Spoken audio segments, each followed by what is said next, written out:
And to other stories, the National Commission for Persons with Disabilities has announced its readiness to begin the enforcement of the accessibility rights enshrined in the Discrimination Against Persons with Disabilities Prohibition Act. The Executive Secretary of the Commission says it is only awaiting President's approval for the Inter-Ministerial Task Force Committee.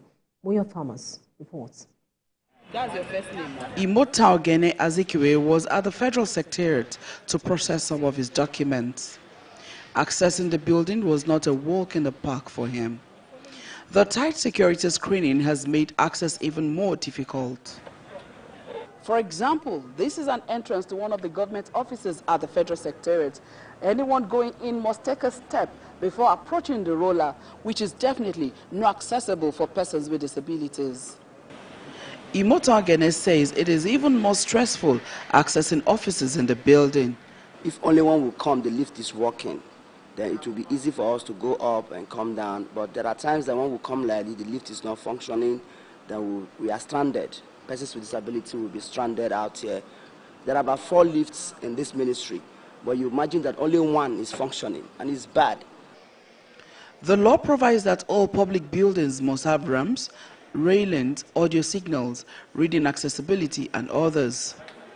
Here, there are no ramps inside the building for wheelchair access. From section 2 to round to section 16 of the Discrimination Against Persons with Disabilities deal with accessibility for persons with disabilities. Accessibility to the physical environment, accessibility to transportation facilities, accessibility in our airports, accessibility to aircraft, accessibility to water transportation, railways are provided in the law.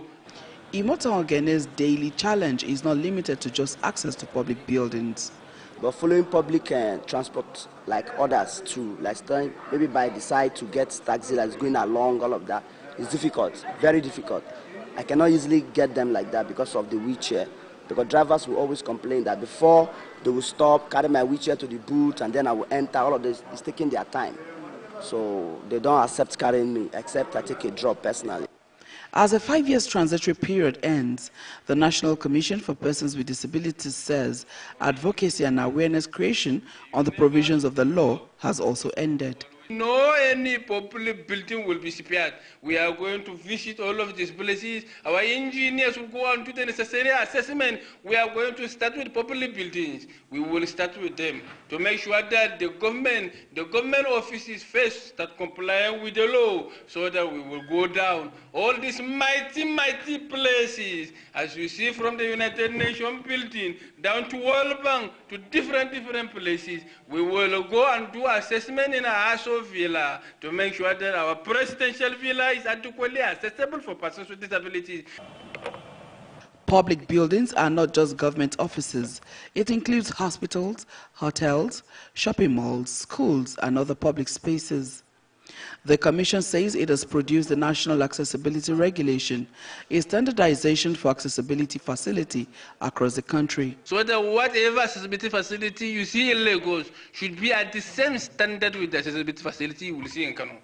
The National Commission for Persons with Disabilities is going to provide the necessary regulatory powers to make sure that compliance is enforced across the board.